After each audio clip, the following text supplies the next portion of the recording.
আওয়ামী লীগের যে দোসর তারা হচ্ছে কৃষি মন্ত্রণালয়ের সচিবে রয়েছে। আমরা চাচ্ছি তার পদত্যাগ।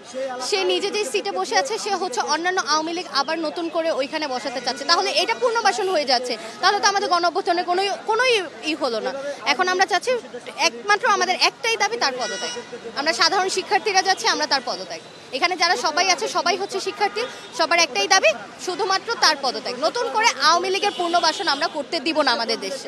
আমাদের অনেক ভাই বোন তো শহীদ হয়েছেই, তো তারা যেই শব্দটা নিয়ে আসলে শহীদ হয়েছে, যেটার জন্য রক্ত দিছে, আমরা যেহেতু বেঁচে আছি আমাদের উচিত আমাদের সেই শহীদ ভাইদের রক্ত যেন বৃথা না যায় সেটার জন্য কাজ করে যাওয়া। আলটিমেটলি ওই অনুপ্রেরণা থেকে আমরা এখানে আসছি, যেন নতুন করে ফ্যাসিবাদ আবার জেগে উঠতে না পারে, সেই চেষ্টাতে আমরা এখানে একত্রিত হয়েছি আর কি। রোজার মধ্যে আমাদের তো অবশ্যই কষ্ট হচ্ছে, কিন্তু আমরা চাচ্ছি দেশের জনগণের যাতে একটা সুষ্ঠুভাবে থাকতে পারে। এখন যেহেতু আমরা আন্দোলন করেছি 5 আগস্ট পর্যন্ত, যেহেতু আমাদের একটা গণ অভ্যুত্থান ছিল, সেখানে আমরা কি করেছি, আওয়ামী লীগের ফ্যাসিবাদীদের অপসারণ করিয়েছি। এখন দেখা যাচ্ছে কৃষি মন্ত্রণালয়ে এখন আবার সেম আওয়ামী লীগের ফ্যাসিবাদী সরকার রয়েছে। এই যে সচিব, আমরা ওনার পদত্যাগ চাচ্ছি। উনি নিজে তো আছে এই সিটে, প্লাস হচ্ছে উনি আরো সব আওয়ামী লীগের যারা আছে দোসররা তাদেরকে আবার সেম সিটে নিয়ে আসতে চাচ্ছে।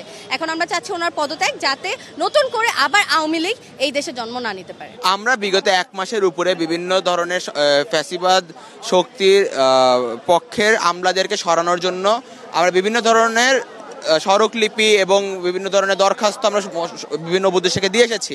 তারা প্রত্যেকবার আমাদেরকে আশ্বাস দিয়ে তারা কিছু একটা পদক্ষেপ নেবে। এমনকি প্রধান উপদেষ্টার দপ্তরেও এটি গিয়েছে। প্রধান উপদেষ্টার দপ্তরে আমরা স্মারকলিপি দেওয়ার পরে ওনার ব্যক্তিগত সেক্রেটারি, ওনার পিএস আমাদেরকে আশ্বাস দেন, সাব্বির ভাই উনি আমাদেরকে আশ্বাস দেন যে উনি এই বিষয়টা দেখবেন। যে তারপরেও 1 মাস চলে গেছে, তাদের কোনো পদক্ষেপ নেই।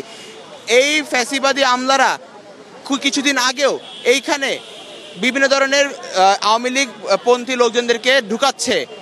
এই বিগত সপ্তাহে একজন আওয়ামী লীগ পন্থী এই খামার বাড়িতেই পেয়েছে পদ।